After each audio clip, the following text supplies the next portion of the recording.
Hello friends, आप देख रहे हैं आपका चैनल शेयर बाजार विद आयुष। और दोस्तों, बात करेंगे इस वीडियो में ट्रम्प के टैरिफ के बारे में।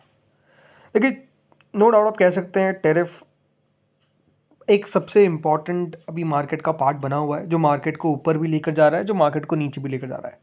ऊपर तब लेकर जाता है जब ट्रम्प कह देते हैं कि अभी हम टैरिफ को वापस से विड्रॉ कर रहे हैं, और नीचे तब लेकर जाता है जब ट्रम्प एडिशनल टैरिफ कहीं पे अनाउंस कर देते हैं। अब देखिए, 2 अप्रैल वो तारीख होने वाली है जिस दिन आप कह सकते हैं सबसे इंपॉर्टेंट डे रहेगा, क्योंकि 2 अप्रैल को सभी कंट्रीज़ पे जो जितना टैरिफ यूएस पे लगाता है, एग्जैक्ट सेम यूएस भी उतना टैरिफ उन पे लगाने वाला है। तो हमारे भारतीय शेयर बाजार के लिए कौन से वो सेक्टर्स हैं जिनको सबसे ज़्यादा इस टैरिफ से खतरा है, और कौन से वो सेक्टर्स हैं जिनको इस टैरिफ से भी कोई असर नहीं होने वाला है, इसी के बारे में दोस्तों इस वीडियो में बात करेंगे। हो सकता है कुछ शेयर्स भी यहाँ पर आप जानें, बट अगेन कोई भी याद रखिएगा, बाय और सेल रिकमेंडेशन नहीं है। अगर आप बाय और सेल करते हैं तो वो आप अपने खुद के रिस्क पे करें, ये आपको वापस से बता रहा हूँ। बट हाँ, कोई भी हमारी तरफ से बाय और सेल रिकमेंडेशन नहीं है।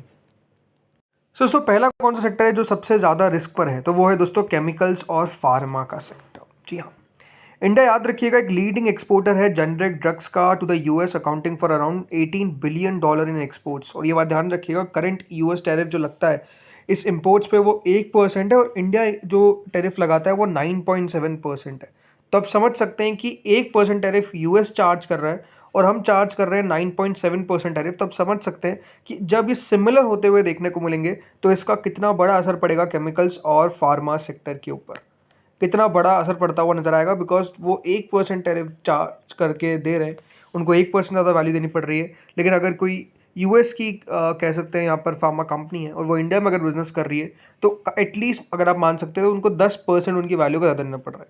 यानी अगर कोई 100 रुपये की चीज़ है तो वो इंडिया में 110 रुपये में बेच सकते हैं। वहीं अगर इंडिया में कोई 100 रुपये की चीज़ बिक रही है तो वो यूएस में सिर्फ 101 में वो बेच सकते हैं। तो 1 रुपये एडिशनल उनको देना पड़ रहा है, जो अपने आप में कह सकते हैं काफ़ी कम है। लेकिन उनको यूएस कंपनीज़ को 10 रुपये एटलीस्ट ज़्यादा पे करने पड़ते। तब समझ सकते हैं कि यहाँ पर जो ट्रम्प बात करते हैं तो उसका सबसे बड़ा पक्ष यही है कि उनको लगता है कि एक बहुत गलत गलत आप कह सकते हैं यहाँ पर सरकारें काम कर रही है यूएस कंपनीज़ के खिलाफ, ये उनको देखिए साफ साफ लगता है। इसीलिए आप समझ सकते हैं कि यूएस टैरिफ अगर बढ़ जाता है तो इंडियन प्रोडक्ट सबसे ज़्यादा, अगर याद रखेंगे यहाँ पर असर पड़ सकता है। और इससे होगा क्या, सिंपल सी बात है, जो इंडिया के प्रोडक्ट्स हैं राइट, वो लेस कॉम्पिटिटिव हो जाएंगे राइट। पोटेंशियली उनके स्टॉक में भी प्रेशर देखने को मिल सकता है। इसीलिए अगर आप देखेंगे कंपनी यहाँ पर सजेस्ट की हुई है, जिसमें सन फार्मा, डॉक्टर रेड्डीज, सिप्ला, ये कुछ कंपनी है जिनका सिग्निफिकेंट एक्सपोजर है यूएस मार्केट में। अब समझिए यूएस मार्केट में जिस तरीके से हमने ट्रेड किया था 2023-24 के अंदर, $27.9 बिलियन के दोस्तों हमने फार्मा ओवरऑल एक्सपोर्ट किए थे यूएस में। और आप समझ सकते हैं यूएस एक सबसे बड़ा डेस्टिनेशन है इंडिया में फार्मा केस में, क्योंकि ऑलमोस्ट 31% याद रखिएगा वहाँ से आता है। अगर आप यहाँ पे देखेंगे तो यूएस एक टॉप डेस्टिनेशन है, यूएस लार्जेस्ट एक्सपोर्ट मार्केट है इंडियन फार्मास्यूटिकल्स के लिए, क्योंकि 31% ऑफ टोटल एक्सपोर्ट्स यूएस से आते हैं। और इसके अलावा भी देखिए बाकी डेस्टिनेशन है जैसे यूके, नेदरलैंड्स, ये आ गया। लेकिन आप समझ सकते हैं यूएस कितना इंपॉर्टेंट फिगर रखता है। तो ये एक सबसे बड़ा देखिए इशू होने वाला है, क्योंकि हमारा टैरिफ जो है वो ज़्यादा है। तो फार्मा कंपनीज़, केमिकल कंपनीज़, इनके लिए ये अपने आप में एक बहुत बड़ा नेगेटिव हो जाएगा। दूसरा दोस्तों जो सेक्टर है वो है इलेक्ट्रॉनिक सेगमेंट, इलेक्ट्रॉनिक, टेलीकॉम, ये सब आप समझ सकते हैं। अब ये बात ध्यान रखिएगा, इंडिया ने एक्सपोर्ट किया था इलेक्ट्रॉनिक्स टू द यूएस, इसके अंदर सिग्निफिकेंट ग्रोथ देखने को मिली थी और ऑलमोस्ट $6.6 बिलियन तक दोस्तों ये जो एक्सपोर्ट्स थे पहुंच गए थे in the first 9 months of 2023। और यूएस भी याद रखिएगा एक मेजर मार्केट है, और ऑलमोस्ट 33% ऑफ टोटल एक्सपोर्ट्स कहाँ से आता है इलेक्ट्रॉनिक्स में, यूएस से। लगातार दोस्तों ग्रोथ देखने को मिल रही थी इस पूरे सेक्टर के अंदर। और ये बात ध्यान रखिएगा, मेजर जैसे मार्केट है यूएस के लिए, जो हम की एक्सपोर्ट करते हैं आइटम्स, इसके अंदर याद रखिएगा मोबाइल फ़ोन्स, लैपटॉप्स, पीसीज और अदर इलेक्ट्रॉनिक डिवाइसेस आ गए। एक्सपेक्टेशन से कि जो इंडिया का ओवरऑल एक्सपोर्ट है वो $61 बिलियन हो जाएगा बाय 2030। तो आप समझ सकते हैं कि यहाँ पर यूएस कितना इंपॉर्टेंट है इंडिया के लिए। अब खबर क्या आ रही है कि देखिए यूएस का जो टैरिफ है यहाँ पर भी पड़ सकते हैं। अब करेंटली अगर बात करते हैं यूएस की, तो यूएस दोस्तों हमने जैसा आपको बताया कि हम इतना एक्सपोर्ट यूएस को कर रहे हैं। अब जो यूएस है टैरिफ जो लगाता है इन प्रोडक्ट्स पे वो 0.4% है, ओनली 0.4%, मतलब कुछ भी नहीं है। वहीं इंडिया इम्पोज करता है दोस्तों सिमिलर इम्पोर्ट्स पे 7.6% टैरिफ। इंडिया का है 7.6% और यूएस का है 0.4%। यानी इंडिया कह सकते हैं बहुत ज़्यादा चार्ज करता है और यूएस कुछ भी चार्ज नहीं करता है। अगर कंपैरिजन करेंगे तो बहुत ज़्यादा डिफरेंस आ जाता है। तो आप समझ सकते हैं कि इस सेक्टर को भी बड़ा असर पड़ सकता है, टेलीकॉम कंपनीज़ को असर पड़ सकता है। याद रखिएगा टेलीकॉम कंपनीज़ तो ठीक है, वो उतना बड़ा हिट लेगी नहीं लेगी वो बात अलग है, लेकिन जो इलेक्ट्रॉनिक्स कंपनीज़ हैं, जो यहाँ पर दोस्तों क्या करती है, PCs, mobile phones, other electronic devices, ये सब एक्सपोर्ट करती है, इनको बहुत बड़ा असर पड़ता हुआ दिखेगा, राइट। तो इस सेक्टर के लिए अपने आप में नेगेटिव है कौन सा, इलेक्ट्रॉनिक, टेलीकॉम और इलेक्ट्रॉनिक्स, ठीक है। तीसरा सेक्टर दोस्तों आता है textiles and James and jewellery, ठीक है।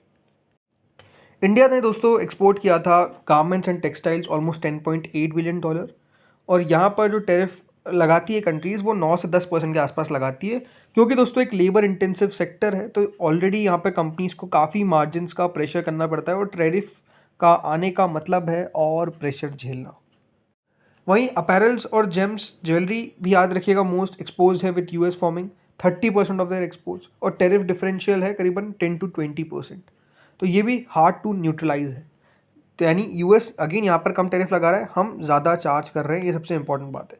अब हमारे जो एक्सपोर्ट्स है दोस्तों किसको, यूएस को, अगर मैं बात करता हूँ जेम्स एंड ज्वेलरी के बारे में, तो देखिए ऑलमोस्ट $9.45 बिलियन तक पहुंच गए थे। 28.77% of India's total gem and jewellery exports, and India constitutes 12.99% of the US total gem and jewellery imports. मतलब आप समझ सकते हैं अगेन ये भी एक इम्पॉर्टेंट मार्केट है यूएस का, किसके लिए, जेम्स एंड ज्वेलरी इंडिया के लिए। तो इंडिया काफ़ी एक्सपोर्ट यहाँ पर भी करता है लगातार। देखिए भली वो पॉलिश डायमंड्स हो, स्टडेड गोल्ड ज्वेलरी हो, प्लेन गोल्ड ज्वेलरी हो, लैब ग्रोन डायमंड्स हो, सिल्वर ज्वेलरी हो, ये सब कह सकते हैं दोस्तों इंडिया लगातार एक्सपोर्ट कर रहा है, और काफ़ी अच्छा दोस्तों यूएस मार्केट भी इंडिया को मिल चुका है। तो अगर यहाँ पर टैरिफ लगते हैं तो इसका अगेन असर पड़ता हुआ देखने को मिलेगा। टैरिफ कंसर्न यही है कि इंडिया की जेम और ज्वेलरी इंडस्ट्री को काफ़ी यहाँ पर दिक्कत आ सकती है, क्योंकि इंडियन एक्सपोर्ट जो यूएस को करता है, अगर टैरिफ लगते हैं तो देखिए एक्सपोर्ट्स पे बहुत बड़ा इम्पैक्ट आ सकता है, नेगेटिव इम्पैक्ट आ सकता है गोल्ड, ज्वेलरी, डायमंड सबके लिए। इसके बाद दोस्तों auto related stocks, right, auto related stocks पे भी असर पड़ सकता है। इंडिया जो एक्सपोर्ट करता है दोस्तों यूएस को, वो $2.8 बिलियन के आसपास याद रखिएगा एक्सपोर्ट करता है ऑटो में।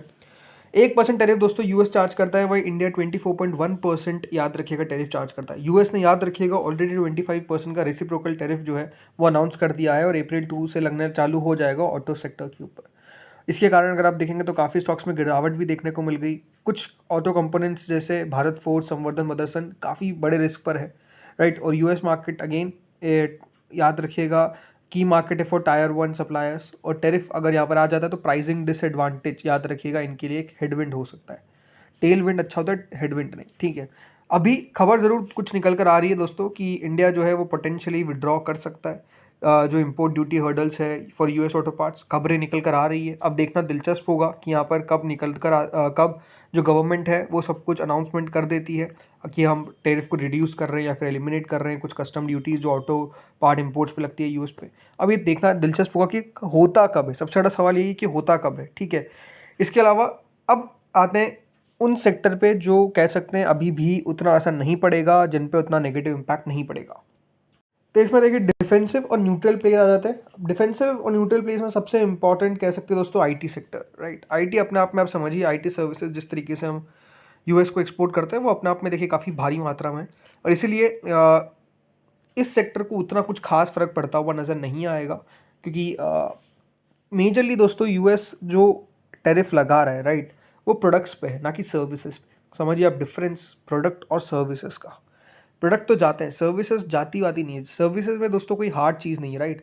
तो सर्विसेज में कुछ भी दोस्तों असर नहीं पड़ता हुआ नज़र आएगा। गिरावट हो रही है यूएस मार्केट्स में, उसका अलग असर है, ये बात ध्यान रखिए, बट टैरिफ का इस पर कोई भी असर नहीं पड़ेगा, ये आप ध्यान रखिए। जैसे कि एफएमसीजी हो गया, इंफ्रा हो गया, बैंक्स हो गया, इनका मिनिमल यूएस एक्सपोर्ट है, तो डिपेंडेंसी भी कुछ खास नहीं है, तो इनको डिफेंसिव प्ले कह दिया गया। आप सोचेंगे एफएमसीजी का भी कुछ खास नहीं है, इंफ्रा भी कुछ खास नहीं है, बैंक्स भी कुछ खास नहीं है। तो एनर्जी, डिफेंस और even select agri importers from US, इनको कुछ बेनिफिट मिल सकता है अगर इंडिया कुछ इंपोर्ट कंसेशन या फिर ऑफसेट कर देता है टैरिफ एक्शन, तो उससे कुछ असर पड़ सकता है, कुछ फ़ायदा इनको हो सकता है। बट हाँ, ये सेक्टर अगर आप देखेंगे तो लीस्ट अफेक्टेड रहेंगे फ्रॉम टैरिफ। दोस्तों इस वीडियो में इतना ही था, होपफुली वीडियो बढ़िया लगा होगा। अगर अच्छा लगा तो प्लीज़ लाइक करिएगा, चैनल से पहली बार जुड़े सब्सक्राइब करिएगा। Thank you friends for watching this video.